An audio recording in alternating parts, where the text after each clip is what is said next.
Bonjour à tous, que chacun de vous soit également béni. Amen. Donc nous sommes au mois de juin, à la fin du mois de juin, et donc le mois de juin c'est pour les étudiants traditionnellement l'époque des examens, qui se sont peut-être déjà terminés pour certains d'entre vous.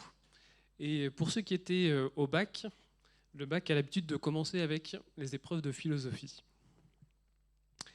Et il y a des questions philosophiques que certains d'entre vous se sont certainement se poser, comme par exemple, quel est le sens de la vie ? Pourquoi est-ce que je suis sur Terre ? Ce sont des bonnes questions. Est-ce que vous vous êtes déjà posées ? Pour nous chrétiens, nous qui croyons en Jésus-Christ, nous savons que notre passage sur Terre n'est que temporaire. Et qu'ensuite nous irons au ciel pour la vie éternelle, où notre Seigneur Jésus nous a préparé une place. Mais cela ne nous empêche pas de nous poser ces deux questions. Quel est le sens de la vie ? Pourquoi est-ce que je suis sur cette terre ? Et ce matin, nous allons voir une des raisons pour lesquelles nous avons été créés. La parole de Dieu nous enseigne que nous avons été créés pour servir. C'est le but que nous devons avoir en tant que chrétiens, servir. Servir le corps de Christ et servir ceux qui nous entourent. Et je vous propose qu'on prenne ensemble un passage qui raconte un épisode de la vie de notre Seigneur Jésus qui est situé dans Jean au chapitre 13. Et nous allons le lire à partir du verset 1. Jean chapitre 13 à partir du verset 1. Avant la fête de Pâques, Jésus, sachant que son heure était venue de passer de ce monde au Père, et ayant aimé les siens qui étaient dans le monde, mit le comble à son amour pour eux.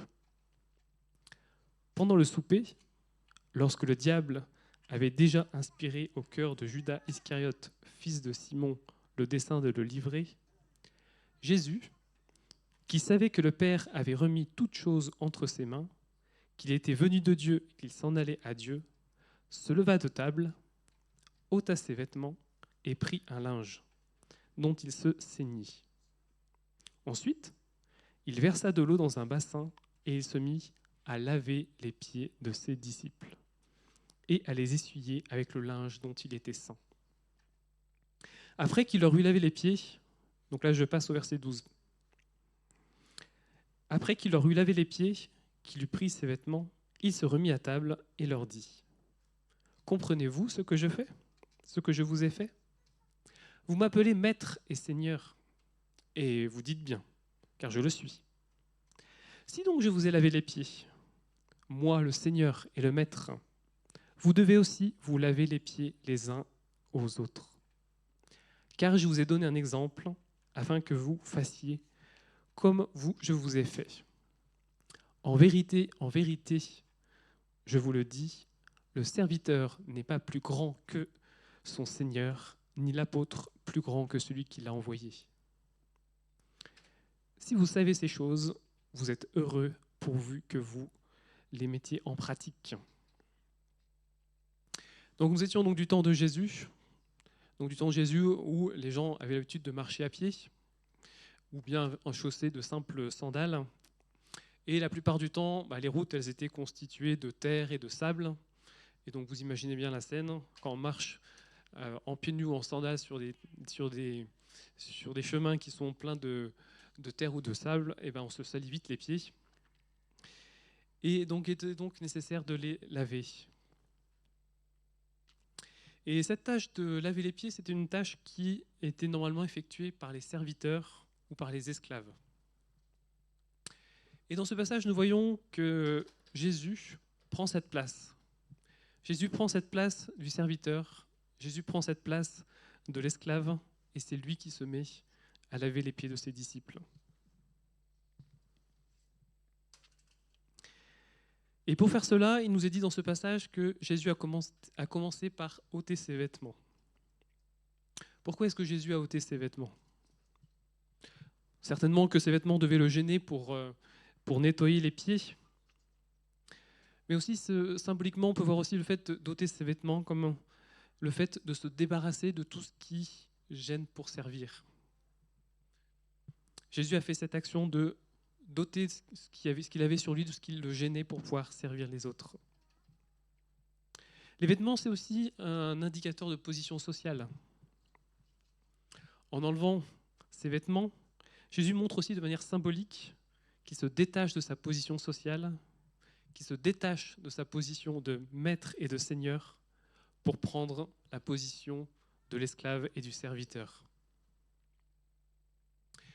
Ensuite, ce passage nous dit que Jésus a pris un linge dont il se ceignit. Le verbe ceindre n'est pas un mot courant de nos jours, c'est plutôt un mot qui est utilisé dans la littérature.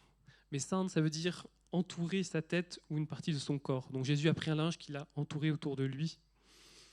Jésus a mis ce linge dont il avait ensuite besoin pour pouvoir essuyer les pieds de ceux dont il allait laver les pieds. Donc ici, on voit que Jésus se met en condition pour pouvoir servir.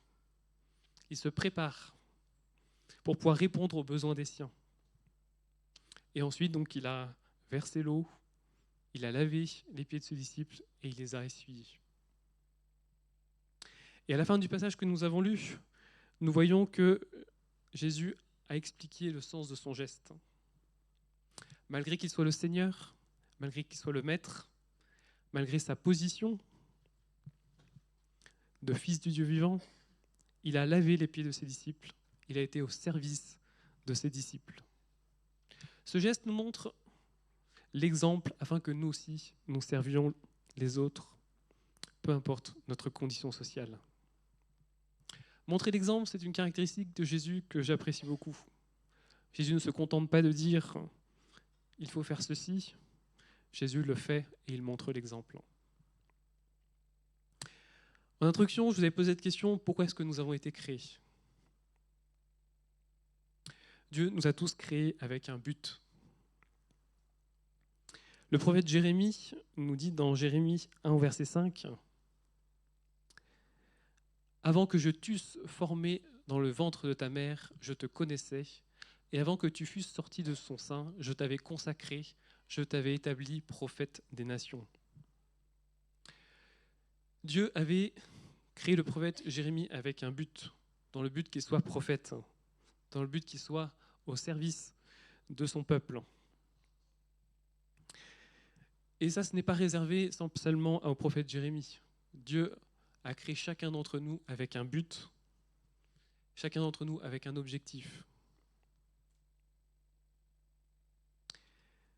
Toujours dans le prophète Jérémie, Jérémie 29, verset 11 nous dit « Car je connais les projets que j'ai formés sur vous, dit l'Éternel, projets de paix et non de malheur, afin de vous donner un avenir fait d'espérance. » Dieu a des projets d'avenir, Dieu a des projets de paix, Dieu a des projets d'espérance pour chacun. Si nous continuons d'étudier la parole de Dieu, dans Éphésiens 2, versets 8 à 10, il nous est dit « Car c'est par la grâce que vous êtes sauvés, par le moyen de la foi, et cela ne vient pas de vous, c'est le don de Dieu. Ce n'est point par les œuvres, afin que personne ne se glorifie. Car nous sommes son ouvrage, ayant été créés en Jésus-Christ pour de bonnes œuvres que Dieu a préparées d'avance afin que nous les pratiquions. »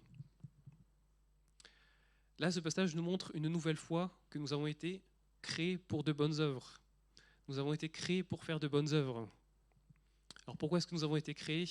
La parole de Dieu nous le dit, nous avons été créés pour faire des bonnes œuvres. Et ces bonnes œuvres, Dieu les a préparées d'avance. Qu'est-ce qu'il nous reste à faire ? Il nous reste à les pratiquer, il nous reste à les mettre en pratique. Dieu les a préparées pour nous, mais nous avons cette action de notre part à rentrer dedans et à faire ce que Dieu a prévu pour nous.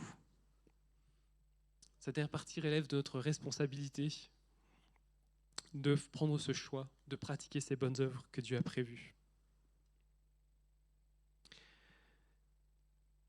Dans Marc 10, au verset 45, il nous est dit « Car le Fils de l'homme est venu, non pour être servi, mais pour servir et donner sa vie comme la rançon de plusieurs. » Jésus est venu non pour être servi, mais pour servir.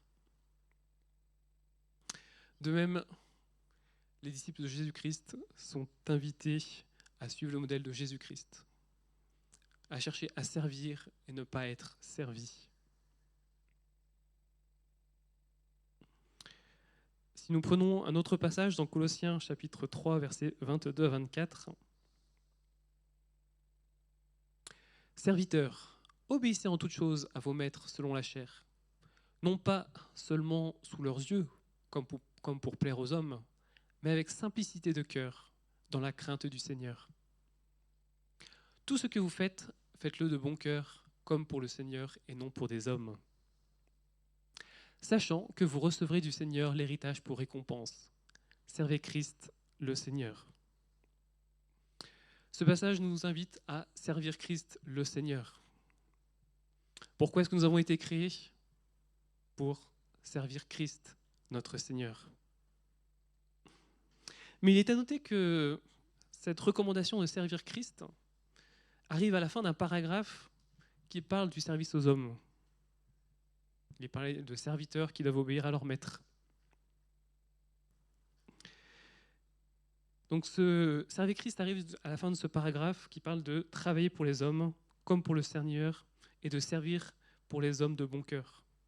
Il y a donc un lien direct entre servir notre Seigneur et servir les hommes. En effet, la Bible nous enseigne que toutes les fois où nous donnons à manger à ceux qui ont faim, toutes les fois où nous donnons à boire à ceux qui ont soif, toutes les fois où nous recueillons des étrangers, toutes les fois où nous donnons des habits à ceux qui n'en ont pas, toutes les fois où nous visitons les malades ou que nous visitons ceux qui sont en prison, c'est à Jésus que nous le faisons. Le service que nous faisons aux hommes, c'est le service que nous faisons à notre Seigneur Jésus-Christ.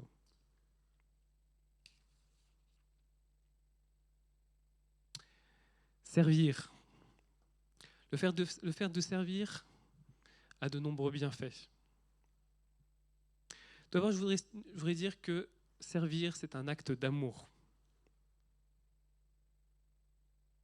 Le passage que nous avons lu tout au début, ce passage où Jésus lavait les pieds de ses disciples, il nous est dit que Jésus a mis le comble à son amour pour eux. En lavant les pieds de ses disciples, en étant au service de ses disciples, c'est ça qui est la marque d'amour la plus importante, la plus grande que Jésus a fait.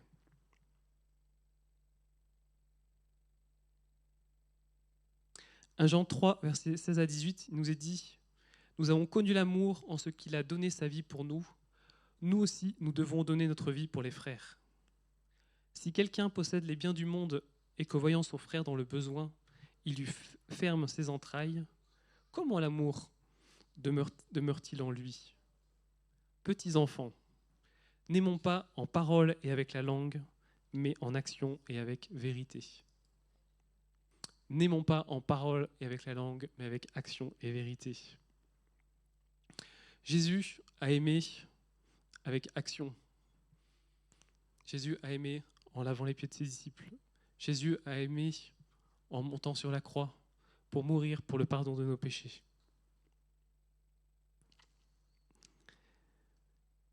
Et il nous est dit dans ce passage, nous aussi, nous devons donner notre vie pour les frères.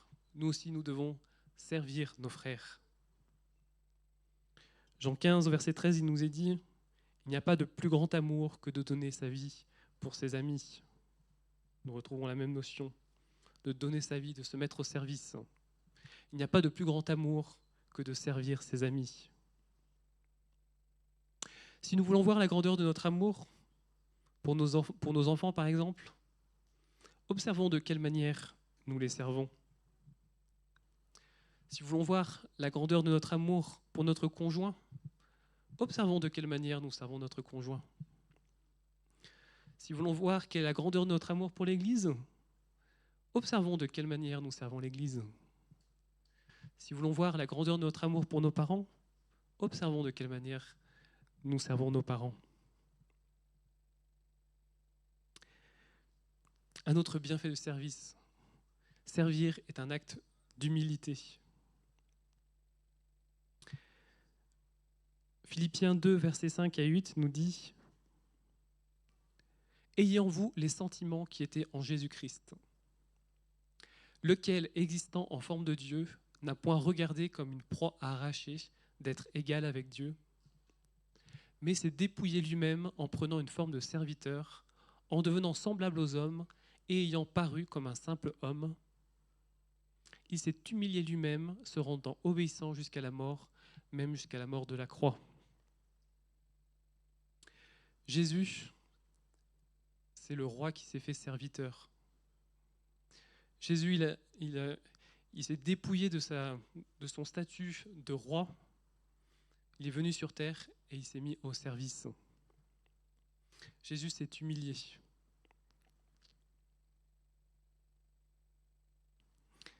Jésus a servi. Comme nous le confirme Luc 22 au verset 27, qui disait « Car quel est le plus grand, celui qui est à table ou celui qui sert ? N'est-ce pas celui qui est à table ? Et moi cependant, je suis au milieu de vous comme celui qui sert. » Lorsque Jésus était venu sur terre, il était présent comme étant celui qui sert.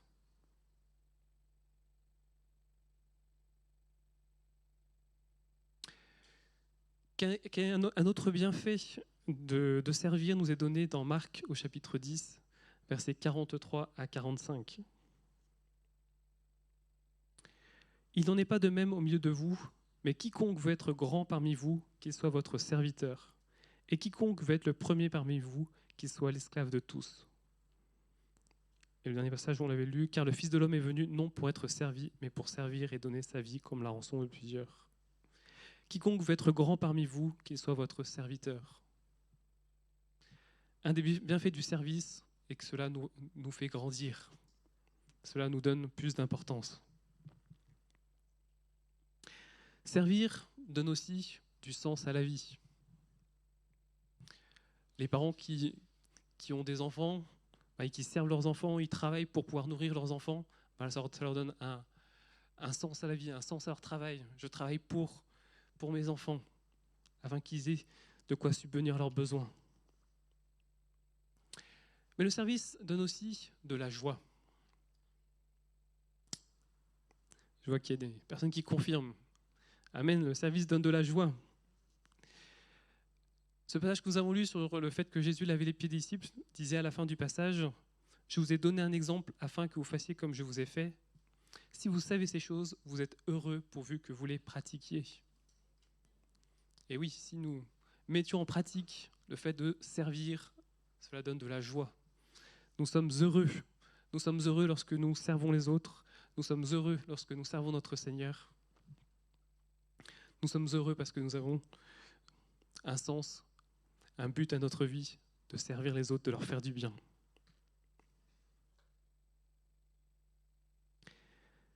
Lisons ensemble Acte 20, versets 34 à 35. « Vous savez vous-même que ces mains ont pourvu à mes besoins et à ceux des personnes qui étaient avec moi. Je vous ai montré de toute manière que c'est en travaillant ainsi qu'il faut soutenir les faibles et se rappeler les paroles du Seigneur qui a dit lui-même « Il y a plus de bonheur à donner qu'à recevoir. » On peut dire aussi « Il y a plus de bonheur à servir qu'à être servi. » Servir donne de la joie, donne du bonheur. Un psaume de David nous dit aussi « Heureux celui qui s'intéresse aux pauvres, heureux celui qui sert le pauvre. » Et pour illustrer ce fait que servir donne de la joie, je propose qu'on regarde ensemble une petite vidéo. Donc si la technique peut la mettre. C'est une petite vidéo du temps de Jésus. Et donc là, vous voyez Simon-Pierre au pied de Jésus. Tu es l'agneau de Dieu, c'est ça? Oui, c'est moi.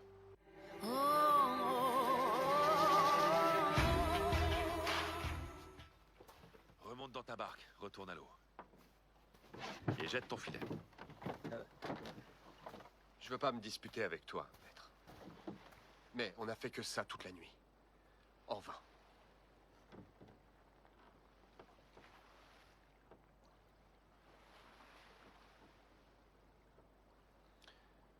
Mais si tu le dis, je vais le faire.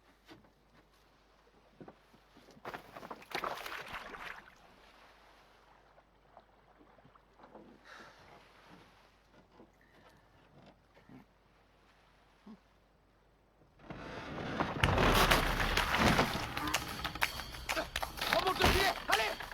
Tire! Tu l'as! Allez! Plus fort! Allez!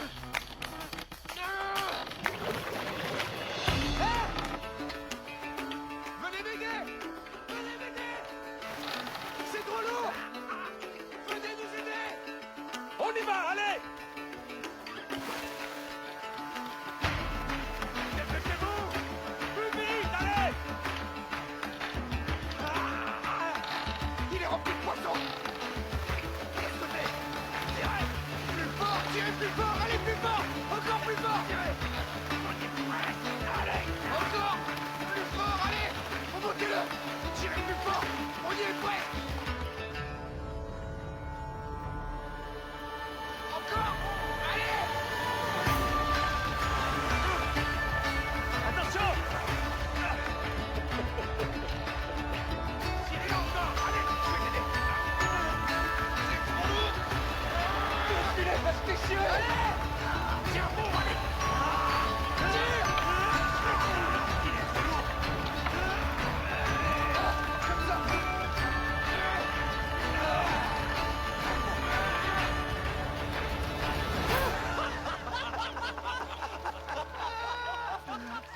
Vous avez vu tout ce poisson? Voilà, donc je pense que vous avez reconnu la scène. Donc c'est la scène de la pêche miraculeuse où Simon-Pierre avait travaillé toute la nuit et il n'avait pas pris un poisson. Et Jésus lui a dit va continuer de pêcher. Et donc là, il y a des milliers et des milliers de poissons qui sont arrivés. Et vous avez vu à la fin quelle était leur réaction. Ils étaient remplis de joie. Ils étaient remplis de joie. Ils ont dû travailler dur pour pouvoir rattraper tous ces poissons. Ils ont dû servir. Ils ont dû dépenser beaucoup de force et d'énergie pour pouvoir les attraper. Mais à la fin, ils étaient remplis de la joie d'avoir servi et d'avoir fait ce que Jésus leur avait demandé de faire.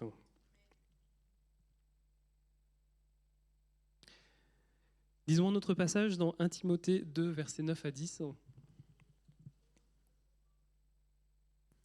qui nous dit « Je veux aussi que les femmes vêtues d'une manière décente, avec pudeur et modestie, ne se parent ni de tresses, ni d'or, ni de perles, ni d'habits somptueux, mais qu'elles se parent de bonnes œuvres, comme il convient à des femmes qui font profession de servir Dieu. » Ce passage nous enseigne que ce ne sont pas les bijoux qui constituent une belle parure aux yeux de Dieu, mais que ce sont les bonnes œuvres. Si nous faisons de bonnes œuvres, c'est cela qui nous rend beaux, c'est ça qui met de la beauté dans nos cœurs. Parce que l'homme regarde à ce qui frappe les yeux, mais l'Éternel regarde au cœur.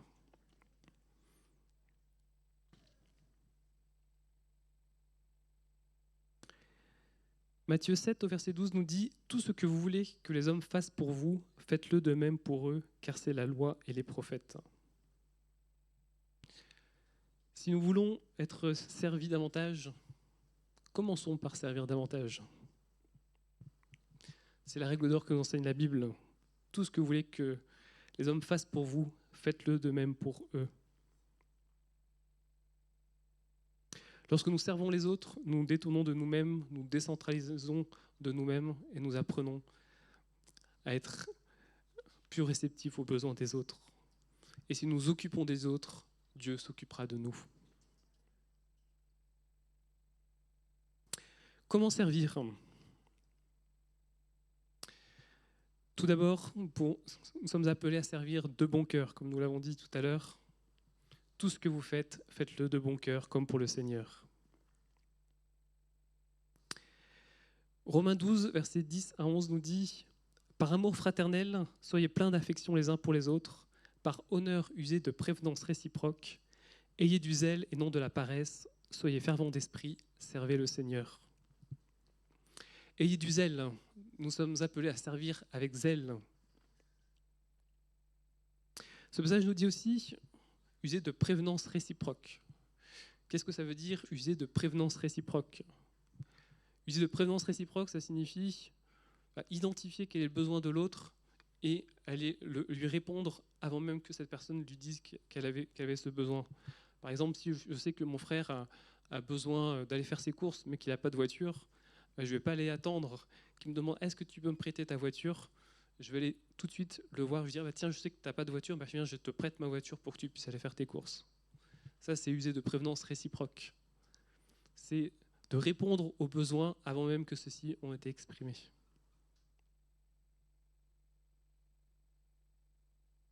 Comment servir ? Un passage que j'avais écrit et que Ludovic a dit tout à l'heure pendant les annonces. Tout ce que ta main trouve à faire, fais-le. C'était dans Ecclésiaste 9 au verset 10. Comment servir ? Que faire pour servir ? Tout ce que ta main trouve à faire, fais-le. Fais-le avec la force que tu as. C'est en se mettant en service que nous découvrons quels sont nos dons, quels sont nos talents, et que nous pouvons les développer.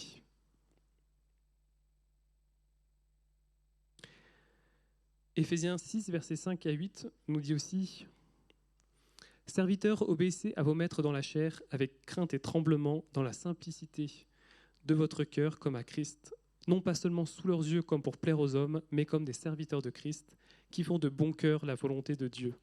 Servez-les avec empressement, comme servant le Seigneur et non des hommes, sachant que chacun, soit esclave, soit libre, recevra du Seigneur selon ce qu'il aura fait de bien. » Ce passage nous dit de servir avec empressement. C'est-à-dire, dès qu'il y a un besoin, je le fais le plus tôt possible. Je me presse à répondre aux besoins. Romains 12.1 nous exhorte aussi à offrir nos corps comme un sacrifice vivant, qui soit saint, agréable à Dieu. Et le passage nous dit ce qui sera de votre part un culte raisonnable. Dans nos emplois du temps, qui sont pour la plupart d'entre nous chargés, voire très chargés, servir nécessite un sacrifice. Est-ce que je suis prêt à sacrifier de mon temps libre pour pouvoir servir ? Est-ce que je suis prêt à sacrifier mon sommeil pour pouvoir servir ? Est-ce que je suis prêt à sacrifier mes loisirs pour pouvoir servir ? Est-ce que je suis prêt à sacrifier mes vacances pour pouvoir servir ?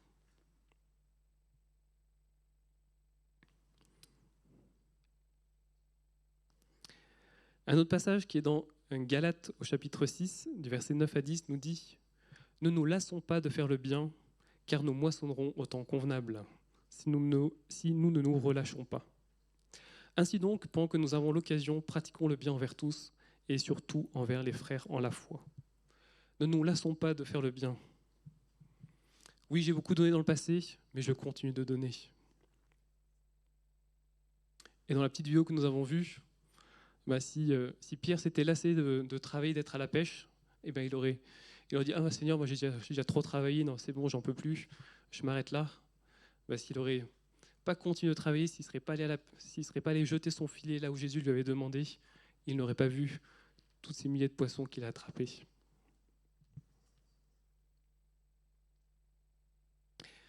Servir en étant aussi fidèle dans les petites choses. C'est ce que nous enseigne Luc 16, versets 10 à 12. « Celui qui est fidèle dans les moindres l'est aussi dans les grandes, et celui qui est injuste dans les moindres l'est aussi dans les grandes. Si donc vous n'avez pas été fidèle dans les richesses injustes, qui vous en confiera les véritables ? Et si vous n'avez pas été fidèle dans ce qui est à autrui, qui vous donnera ce qui est à vous ?» Être fidèle dans les petites choses.